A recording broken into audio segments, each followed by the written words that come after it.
Alors moi, on me parle de personnes qui vont vers leur succès, mais qui n'en ont pas encore l'impression. Au contraire, soit c'est toi, soit c'est une personne à qui tu penses, mais on est dans le regret, on est dans le remords par rapport à une situation passée, par rapport à un comportement passé, que ce soit au travail, à la maison, dans la famille ou entre amis, on a des choses à se reprocher ou on a des choses à reprocher. Attention, dans les deux sens, et il ne sert à rien de se complaire dans ce genre de sensation parce que ça n'est pas du tout la meilleure conseillère. On t'invite effectivement à prendre du recul parce qu'en fait là, tu t'épuises. Là, je m'adresse à des personnes qui ont peur de prendre avantage d'une situation alors qu'elle est pour toi, cette situation. Ce changement, ce cap, il est pour toi. Cette transformation, elle est pour toi. Mais tu n'oses même plus prendre la moindre initiative parce que tu es fatigué. En fait, tu es démotivé. Je m'adresse à des personnes là qui ont besoin d'un réconfort, qui ont besoin justement d'un encouragement pour reprendre confiance en elles, pour reprendre confiance en leur capacité à créer leur réalité. Il y a une période de ralentissement là, qui se met en place, qui s'est mise en place depuis un certain temps. Le chiffre 8 ressort de façon assez prégnante ici. Et le mois de mars aussi signifie quelque chose, soit de significatif par rapport à quelqu'un, dans ton lien avec cette personne, soit par rapport à toi de façon très individuelle. Il y a quelque chose qui a changé, il y a quelque chose qui s'est dénoué à ce niveau-là et qui t'a fait très peur. Il y a eu comme une révélation, comme une compréhension, une prise de conscience que ton chemin, là, s'avère beaucoup plus indépendant et autonome que ce que tu pensais. Parce que pour beaucoup, ici, on aspire à du changement, mais on aimerait bien rester entouré. Sauf qu'en fait, là, le changement qui s'annonce va entraîner un changement dans ton relationnel beaucoup plus général. Donc il va y avoir du tri dans l'amical, ou en tout cas une suite de prise de conscience. Si c'est pas dans l'amical, c'est à la maison. Si c'est pas dans l'amical, c'est à la maison. Pour une plus petite partie d'entre vous, on est sur une révélation personnelle qui pour l'instant n'a pas pris vie dans le travail, donc au niveau professionnel. C'est un message tout particulier, mais je te le donne quand même. Là, il y a quelqu'un qui soit souhaite se lancer dans le textile, et plus précisément dans la couture, dans la création au niveau de la couture, soit c'est déjà lancé et ne manque pas d'inspiration. Sauf que tu te brides énormément. Il y a une fantaisie qui est pour toi là, une fantaisie à laquelle tu penses et qui pourrait correspondre à ton style, qui pourrait parler de ton identité aussi.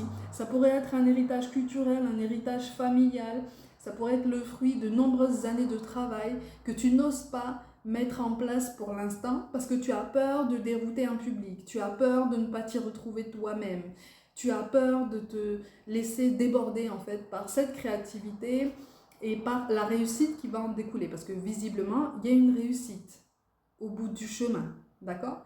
Si tu persistes dans tes efforts. D'un point de vue beaucoup plus large, beaucoup plus général, au niveau professionnel, il y a quelque chose qui s'amorce de vraiment positif, en tout cas de plus tranquille, de beaucoup moins anxiogène au niveau professionnel.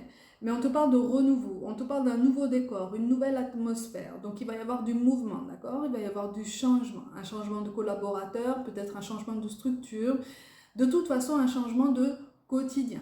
Ok? C'est quelque chose qui va s'accélérer. Et c'est quelque chose qui va s'accélérer que tu le veuilles ou non. On est vraiment en train de te dire ça. Au niveau professionnel comme au niveau personnel, même au niveau de ton développement individuel, il y a quelque chose qui prend vie en termes de prise de conscience de tout ton potentiel. Et c'est pas parce que en ce moment tu traverses une période de ralentissement, une période de stagnation, où tu as même parfois l'impression de régresser comme ça, de pédaler complètement dans la semoule en te disant mais qu'est-ce que je fais en fait? Qu'est-ce que je fais de mon quotidien? Comment je vais m'en sortir? C'est pas parce que tu traverses ce genre de période que ta carrière est une impasse, ou en tout cas que le domaine que tu as choisi est une impasse. Ok? Là, je ne m'adresse pas à des personnes qui souhaitent carrément se réformer au niveau professionnel. On te parle d'un renouveau, on te parle de quelque chose qui reprend vie, d'un rebond, si tu veux. Ok? Visiblement, tu es quand même assez habitué au niveau des inégalités d'activité, de productivité. Tu vas quand même là où le vent te mène et tu t'adaptes en fonction du flot général.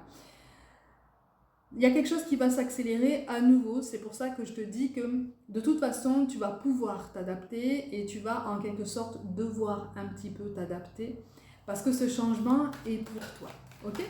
Au niveau sentimental, on me parle de quelqu'un qui en a clairement marre des jugements extérieurs, qui en a clairement marre qu'on lui dise ce qu'il ou elle doit faire, ce qu'il ou elle devrait faire.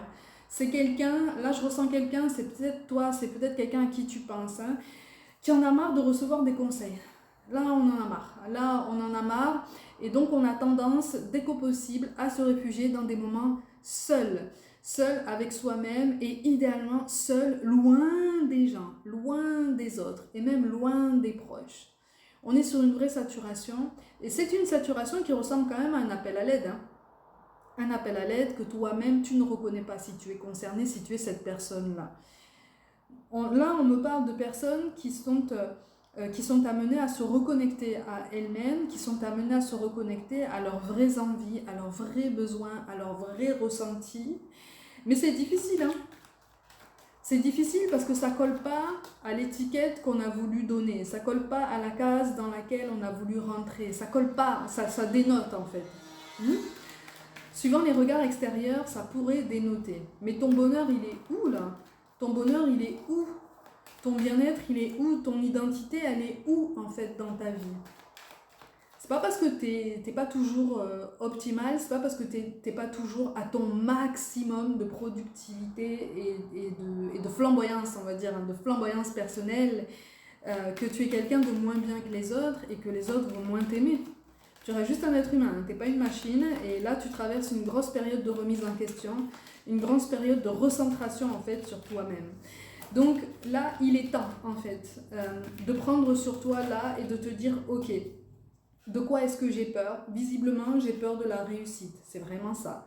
En fait, en substance, que ce soit dans le domaine personnel que dans le domaine professionnel, je m'adresse à des personnes qui pensent avoir peur de l'échec et du manque matériel. Mais en fait, c'est pas ça. La vraie peur, c'est la peur de la réussite. C'est la peur de la réussite, la peur d'atteindre ses objectifs, la peur de dépasser même ses objectifs, la peur d'une certaine popularité dans son domaine, mais une popularité certaine, une popularité qui va te porter beaucoup plus loin que ce que tu penses, parce que ça va te donner d'autres idées. D'un point de vue beaucoup plus général au niveau professionnel, ça va te porter sur une autre créativité. Ok ?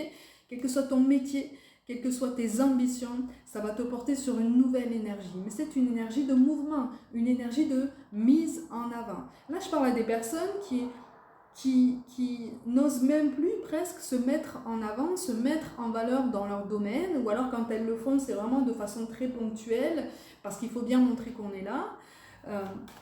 Mais on ne le fait pas trop fort, on arrondit les angles, parce qu'on n'a pas envie de heurter les sensibilités des autres, on n'a pas envie de déborder sur les places des autres, mais en fait, ta place, tu ne l'occupes pas complètement. Donc tu es très très loin de déborder sur la place du voisin, tu vois. Donc ta place, tu peux l'occuper pleinement et entièrement, elle t'appartient, elle est à toi, et c'est à toi d'en établir les règles. C'est à toi de la faire grandir et d'évoluer selon tes critères, selon tes règles. De ce qui ressort ici pour ceux qui sont concernés par cette guidance. Quand je te parle de critères ou de règles, je te parle de préférences, je te parle d'ambition, je te parle de se sentir légitime, d'avoir des objectifs beaucoup plus grands que ce qu'on nous dit, malgré les remarques extérieures, malgré les avis dépréciateurs. Qu'importe, c'est ta vie, c'est ton nouveau départ, c'est ton renouveau. D'accord ? Donc là, on te parle de personnes effectivement qui retrouvent une nouvelle stabilité conséquemment à une grosse tempête qui arrive. Ok ? Mais c'est quelque chose qui n'est pas censé t'effrayer en ce sens que, encore une fois, tu vas savoir t'adapter. Ça va être un petit peu plus délicat au niveau relationnel parce qu'effectivement, il y a des changements qui sont déjà en train de se mettre en place. La lettre M apparaît de façon très forte ici. C'est une situation personnelle pour ceux qui sont concernés qui va te demander encore plus d'adaptation, qui va te demander encore plus de force et donc un besoin grandissant de t'isoler de plus en plus. Mais c'est pas grave parce que un compromis est possible, une conciliation est possible pour un renouveau en fait pour deux personnes, ok? Pour vraiment avancer sur de meilleures vibrations. Donc continue comme ça.